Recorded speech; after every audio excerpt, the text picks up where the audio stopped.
make it simple, make it reliable, make it something that can be trusted as a tool for managing your most precious assets on your ranch, which is water and livestock.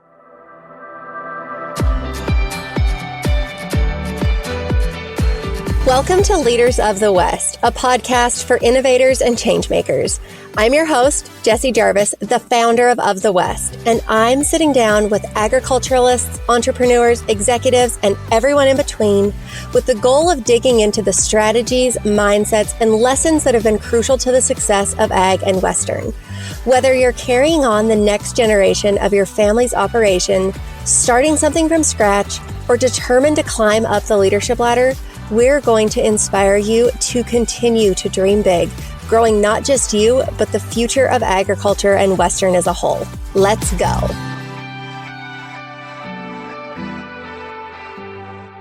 You know what never fails to make me smile? When people reply to our newsletters.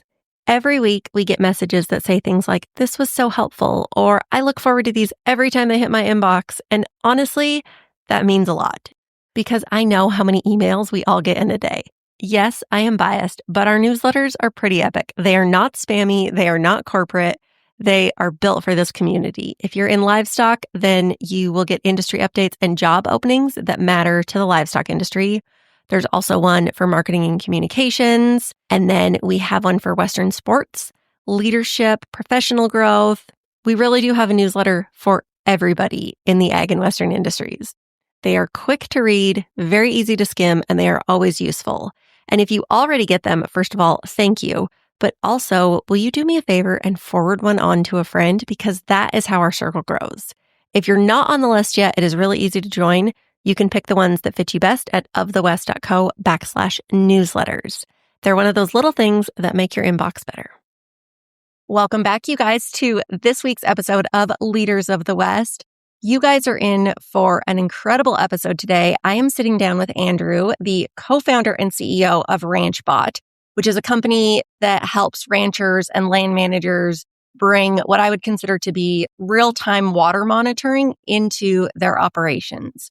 You'll probably notice by his accent, Andrew grew up in Australia and has spent much of his career at the intersection of agriculture and technology, which is obviously something that I am very passionate about because I feel that same pull.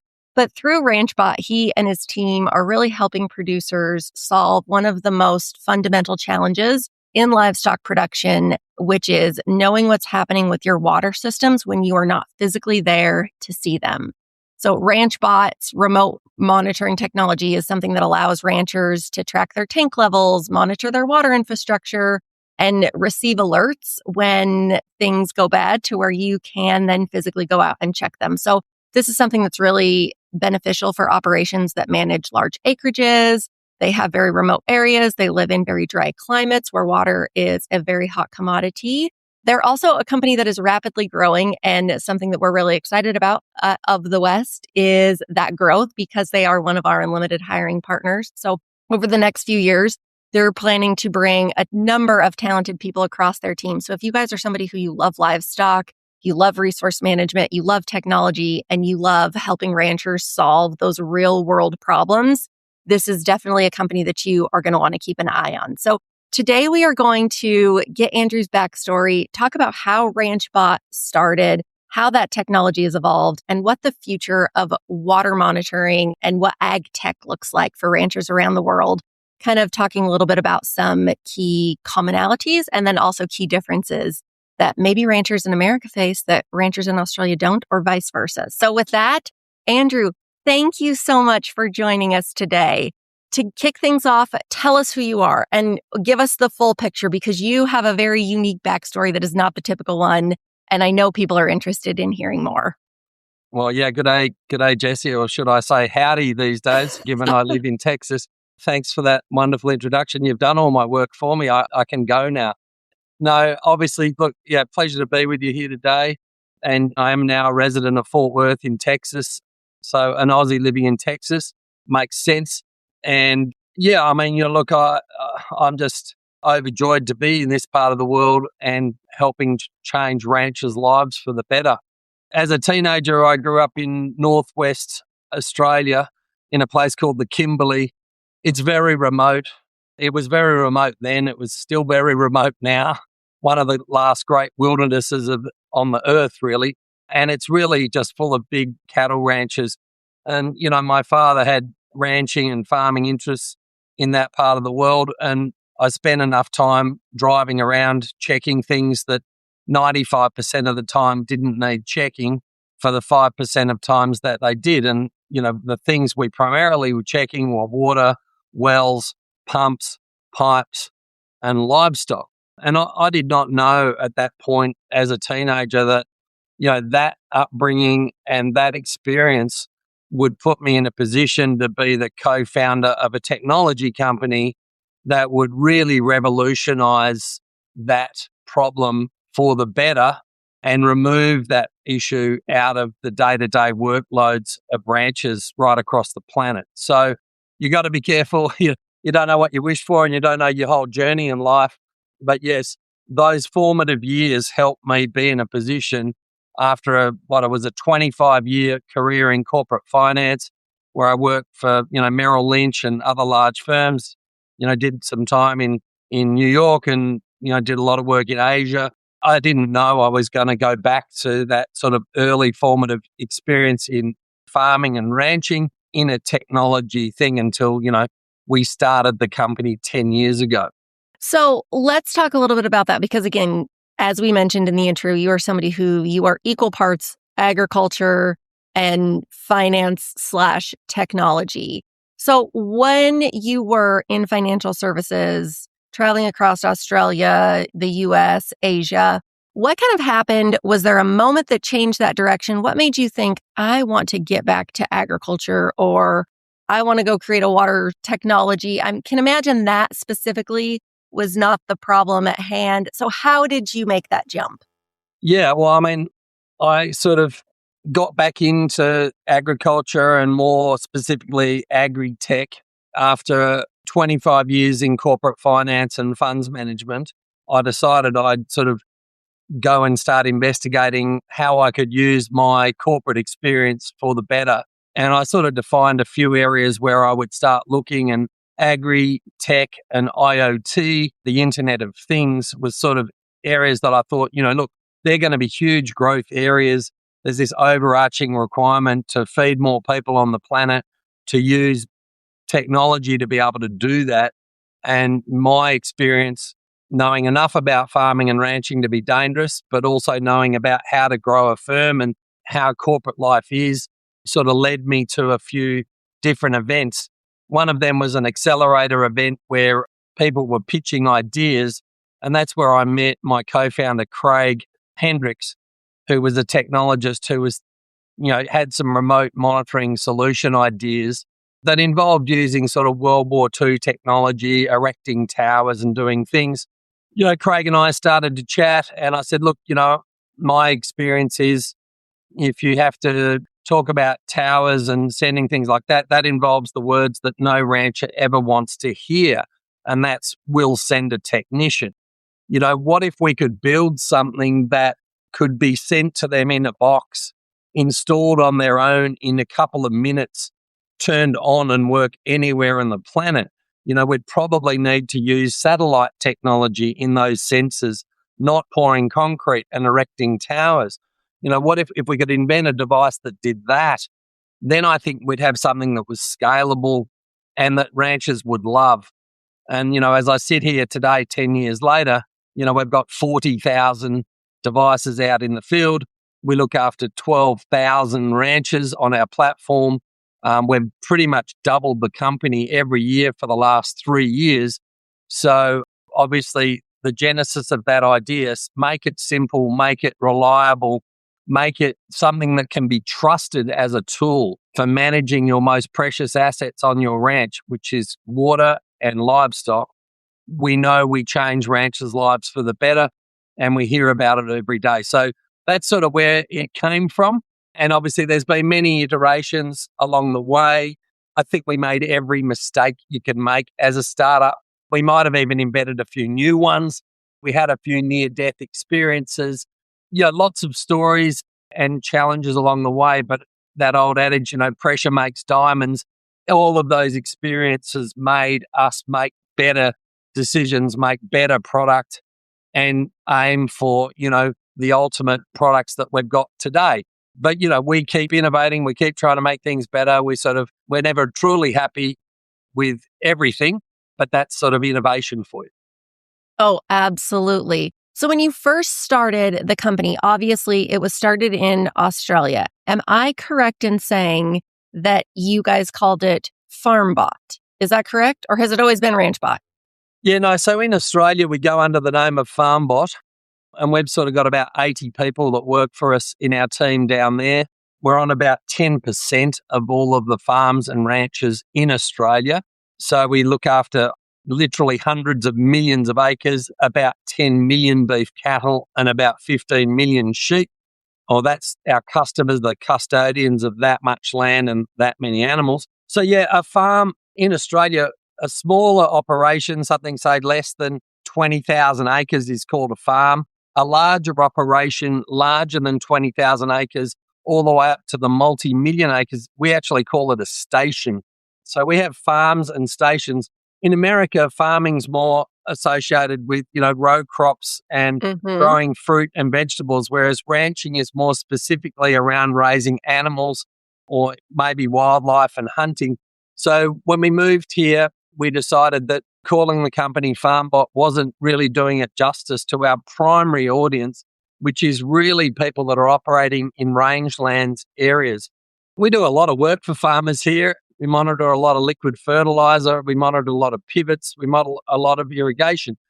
But our primary audience is really ranchers in remote areas who are spending hours and days of their weeks driving around checking things that don't need checking because they have no other option. And we give them that option and we put it in their pocket on their cell phone so they know when they've got a problem, After you developed the product, and it is obviously a smashing success in Australia, what then made you guys look to the American market? What made you think that's next for us?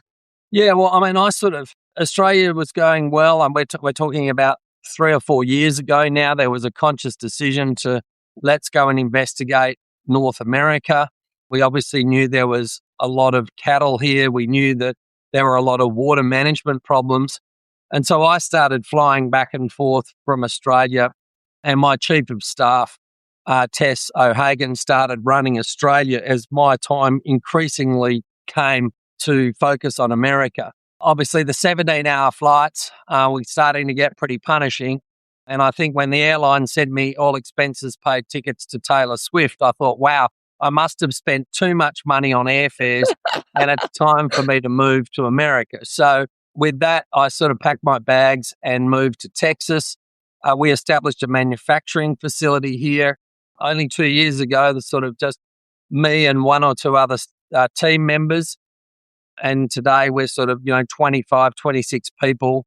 And I'd say by the end of this year, we'll be closer to 40 or 50 people. So, yeah, I mean, obviously, I'll admit, I've made many, many mistakes and I've made them all. I thought America was maybe 5 to 6 times the size of Australia because in principle, I was thinking about the numbers of cows and everything. But we actually monitor infrastructure. We monitor wells, tanks, pumps, pipes. So a lot of Australia is a desert. There's not a lot of infrastructure. Whereas America with, 340 million people and hundreds of thousands of ranches, there's a lot more infrastructure. So as I sit here today, sort of 3 years wiser than I was, I sort of feel like this market's, 20 to 30 times bigger than Australia. I now know the challenges of water management in this country and the competing forces for water from data centers, property developers, the oil and gas sector, farming, ranching, urban sprawl. Water is just an absolutely critical asset and it's really quite poorly managed. So, yeah, we think there's just a huge opportunity here and it's really only just getting started. Oh, absolutely. I will say, though, don't we all wish that we were 3 years wiser? In 3 years' time, I'll look back on today realizing what little I knew then as well. But Thankfully, I've learned a little bit more in the last 3 years than when I first got here, but I'm still practicing my yols and my real quick, and I haven't had a chicken fried steak yet, but these are all aspirational things to work towards. Okay, well, we'll get the chicken fried steak. We'll make sure that definitely gets crossed off the list in the year 2026. I do want to talk, though, about just the differences between an Australian producer and an American producer, because you are obviously somebody who you have such a unique perspective on both of them. You know, whether that is in how they operate, what they value, how they make decisions.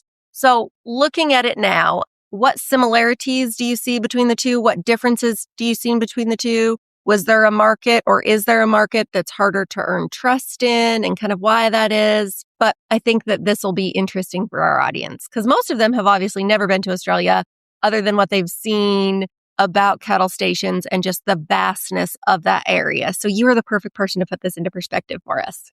Yeah, well, look, I think at the headline, I would say rancher folk in Australia and America share a lot in common. The vast majority, just high quality people, hardworking people, trying to run a business versus nature, which is challenging, but trying to leave the land better than they found it.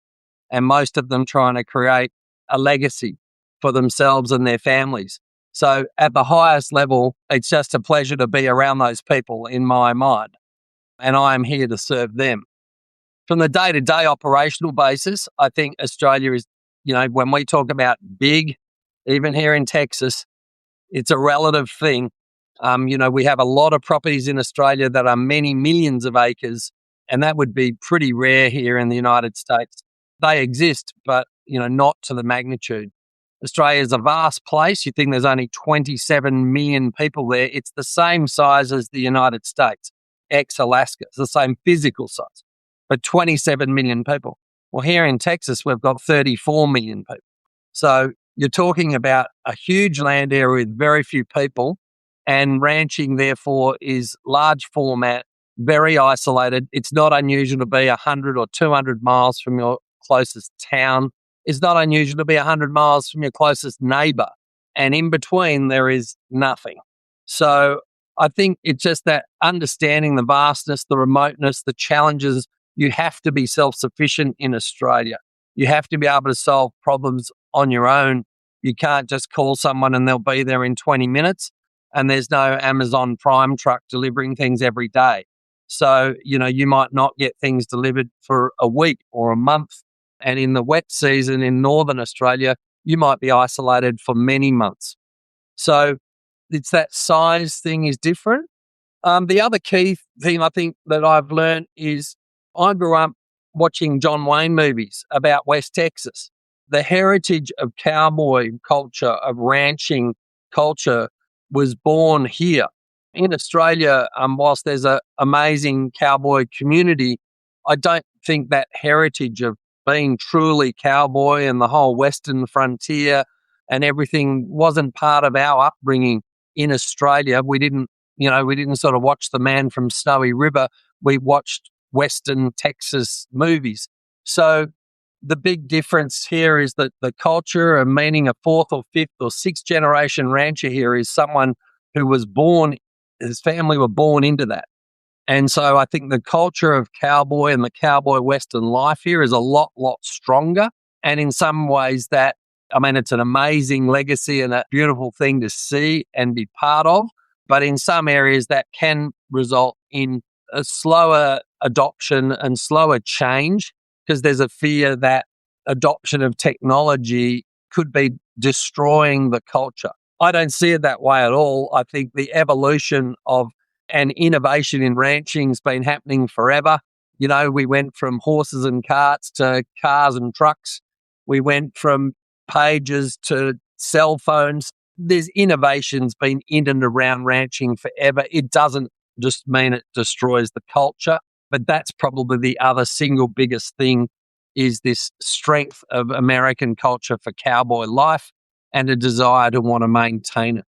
Well, I think that you bring up such an important point on the topic that is change and just the adoption of new technology. I really believe in that saying, what got you here won't get you there.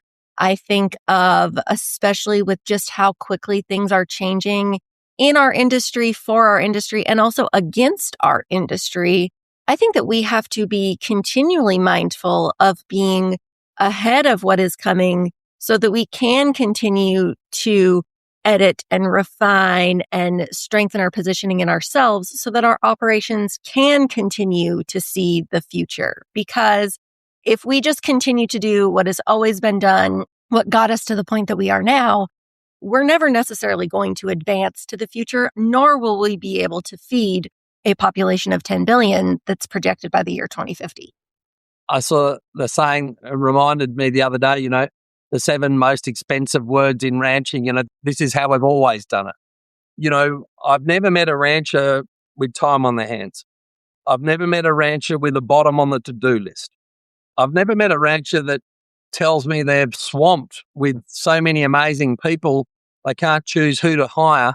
It's normally challenging to find people. I've never met a rancher that doesn't complain about the cost of gas and the wear and tear on the F-250. So in this environment of high costs, challenging to get people to work in remote areas and a never-ending to-do list, and this overarching macro of we need to produce more food with the available resources we've got. We only have so much soil, so much pasture, so much water. The population of the United States will be 400 million people in 25, 30 years' time. How are we going to do that? And we can't just keep doing what we've always been doing and expect to get a different result. We've innovated a lot around genetics, about how to grow a better cow, but now we need to innovate around how we're going to run a better ranch, how we're going to use our soil better, how we're going to use our pasture better, how we're going to use our water better.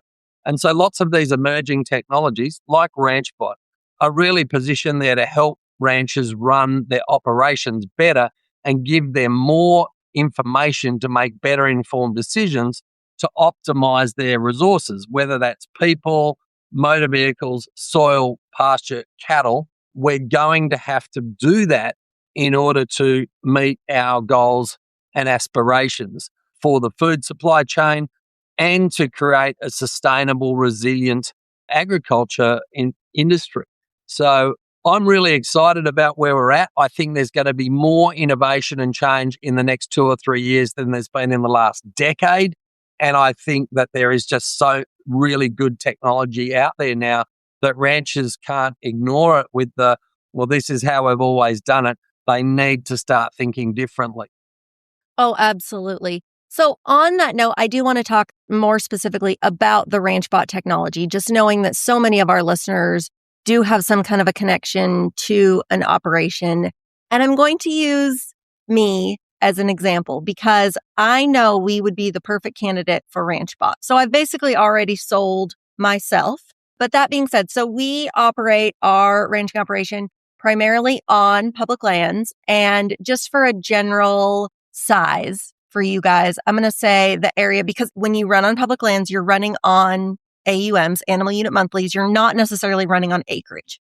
But the acreage that those AUMs encompasses is well over 100,000 acres. In that 100,000 acres plus, our cattle are watered by 3 wells. We live in an area that gets 11 inches of rain in a year. So we are in a very desert climate. And I will tell you that of those 3 wells, there are probably 100 plus miles of pipeline when it is all said and done. And our cattle only water off of tanks. There is no live water anywhere. So just about every single day, somebody on our operations drives out to check a storage tank because all wells then feed into a 10,000 gallon type storage tank. So that then if for some reason the well goes down or the power goes out, our cattle always have some kind of source of water. From there, it's fed through a pipeline to various tanks. So every third day, for the most part, we are always checking some form of pipeline or water system, which Andrew is loving this because I can tell you how many others are identifying the way that we are. So now, now that I've set up that, can you also talk a little bit about the types of water monitoring that you guys have? Because you have a well monitor, you have a storage tank. Now, you also have individual water tanks. It is all accessible via your phone. So now the floor is yours. I'm just going to go and pack the truck and head your way after this call. Yeah, so we started from this sort of, what if we could tell ranchers what was happening in their water storages in real time, put a Ranchbot on the water storage tank, have it talk to a satellite, have it send a message to their cell phone, whether it's a text or an email, telling them if the water's too high, if the water's too low, if the water's falling too fast, so they can see the levels and know what's happening. So we now, the 12,000 people that wake up every morning, just the first thing they do over coffee is look at their ranch, look at those wells, look at the pipeline. They can look at the flows in the pipeline. They can look at the water in the drinkers. They can look at the well flow rates. They can see if their pumps are on or off or not. And then they can make an informed decision. What do we need to do today?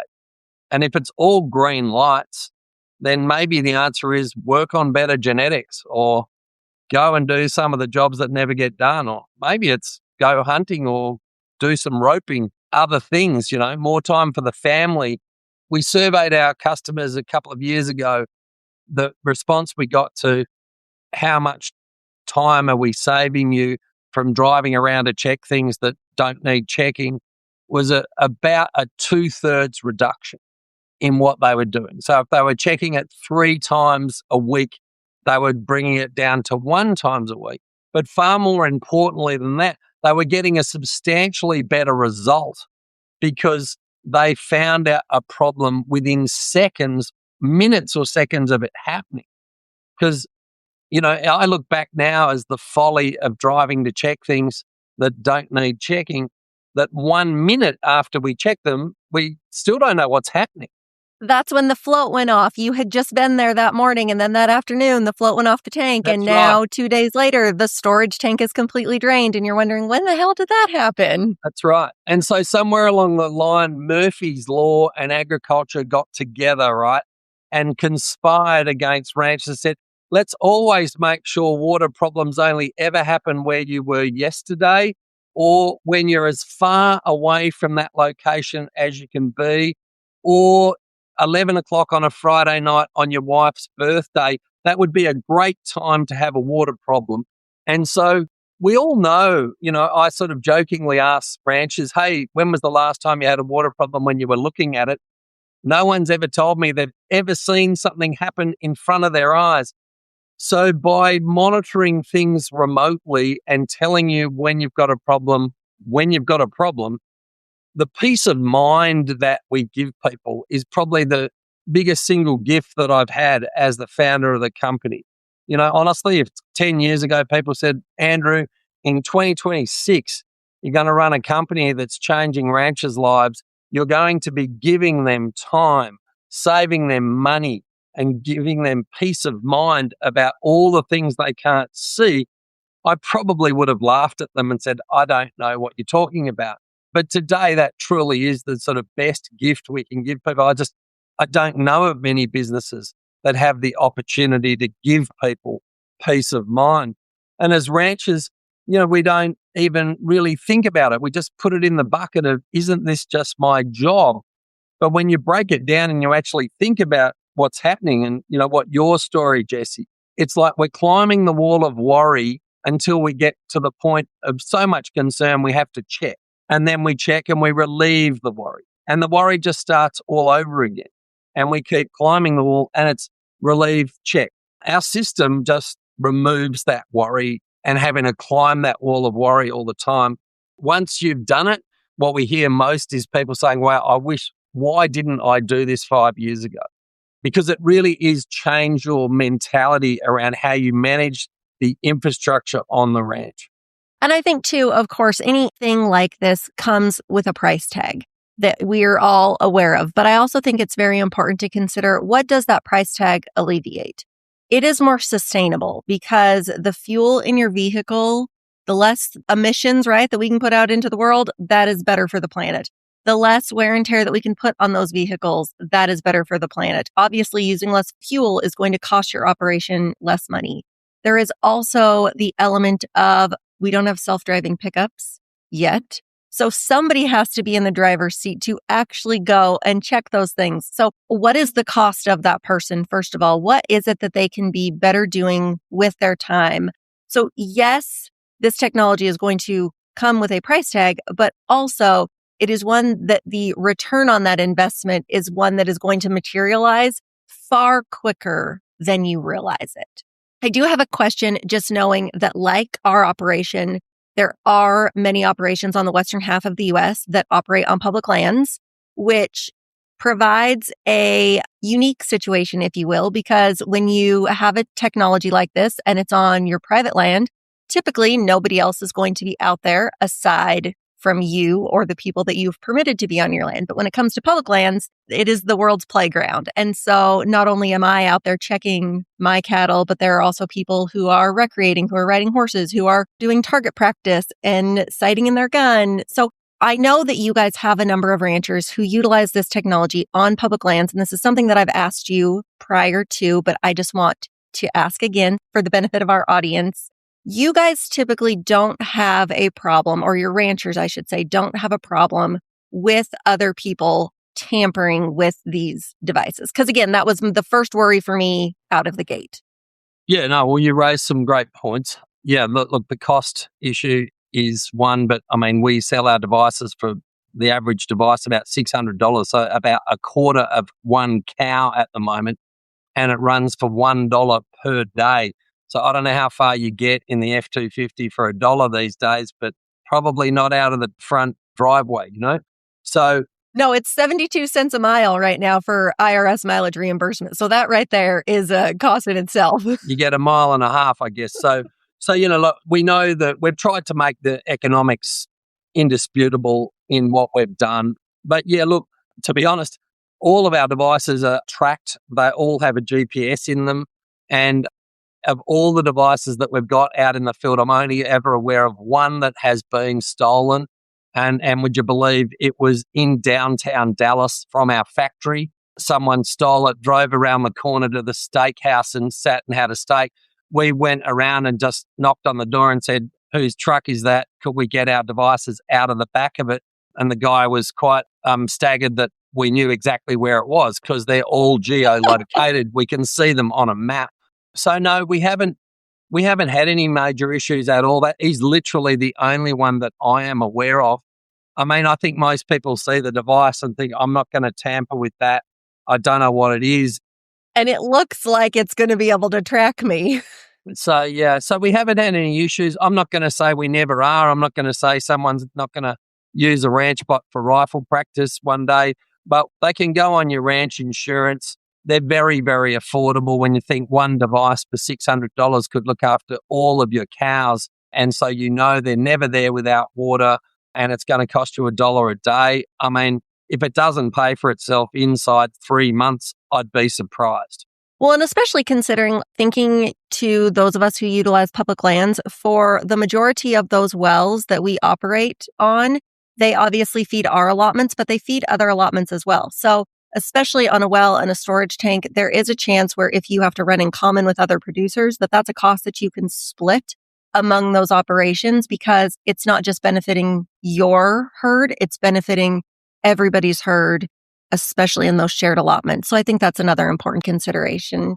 We're seeing more and more of this technology. It's now approved under NRCS, so you can include it in a water works, putting in more storage, more pipe, more wells. You can now incorporate remote monitoring into your NRCS applications. And yeah, look, we work on millions of acres of public lands. We really don't see any issues and we see the benefits being shared amongst multiple people. On our software platform, you can decide who's going to see what, whether they've got editing rights, whether they can control pumps or not, or whether they can just be a view only. So you can set up a hierarchy where multiple people can see it but not change anything. And so we think those sort of things are insignificant relative to the benefit. Oh, absolutely. No, I wholeheartedly agree. Okay, so if somebody is listening to this now, we are still going to get to our rapid fire round, but since we're on this topic, if somebody is listening to this now and they think, man, I want to learn more about Ranchbot, I want to connect to see if it is a good fit for me, how can they go find more information? Yeah, well, I mean, first stop would probably be at our website at www.ranch-bot.com. All the people that work in our team are all rancher folk around the country, whether they're in California or Texas or anywhere in between. So, our phone number's proudly displayed on the website. We're not a technology company that you can never talk to anyone. We're completely opposite. So check out the website or give us a call. We'd be happy to chat. And if you guys are planning on going to any kind of state association or a national meeting of some kind, I know that you guys are also often present at those as well, whether that was CattleCon, various state associations and their conventions. So there's also a chance to meet the team in person as well. Okay, I want to get to our rapid fire round, Andrew. What is it that you hope people remember most about you? Well, that we're changing ranchers' lives for the better. That's really what gets me out of bed every day. I love that. Okay, what is a non-negotiable in your life? Providing second-rate technology. Okay, if you were a professional athlete, what would your walk-up song be? Oh, wow, that's a tough one. I've never thought of that before. Okay, how about this? Instead of putting you on the spot with that, when the airline sent you the all expenses paid Taylor Swift ticket, did you take it or did you give it to a friend? Would you believe they even let me give it to a friend, which made me even more concerned. So, no, since I've been here, I've been more doing the Red Clay Strays deal than Taylor Swift, I admit. Red Clay Strays, they've got some good songs, so I think that is the perfect answer. What is the smartest thing that someone's ever told you? Well, outside of be good to your mother, that passion for things in life will get you everywhere and, follow what you really want to be doing. Okay, last question for you.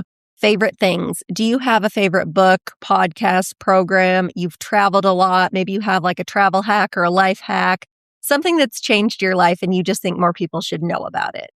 The best source of truth, the best learnings that I've ever had have been standing in the middle of a pasture with a rancher, listening to their story and how they do things. I did 100,000 miles on the road last year. I'm only really truly happy when I'm in the middle of a ranch, in the middle of nowhere, and talking to the people that we serve. They are the ones that are the custodians of our land, of our water, of our biodiversity, and that's really the single best source of truth for me. Oh, amen to that. What a perfect way to end the show. Andrew, thank you so much for joining us today and just for what you and the team at Ranchbot are building, because you are correct. It is changing ranchers' lives, and that is something that we need to continue to do, especially when it comes to technology, so that we can continue to see things through to the future. You guys, if today's conversation sparked any kind of interest, whether that is in Ranchbot itself to use it, or like I said at the beginning of the show, if you are somebody who you love production and resource management and technology, Ranchbot is a company to keep on your radar. As we mentioned earlier, they are growing quickly. They are going to hire a number of roles over the next coming years, and you can find those open positions over on Of the West. We'll also make sure to link that company profile in the show notes for you, so it's really easy to go check to see what jobs they are hiring for now. Thank you so much. I know you guys enjoyed today's episode because I absolutely did as well. We'll be back next week with a brand new episode of the show, so we will see you then.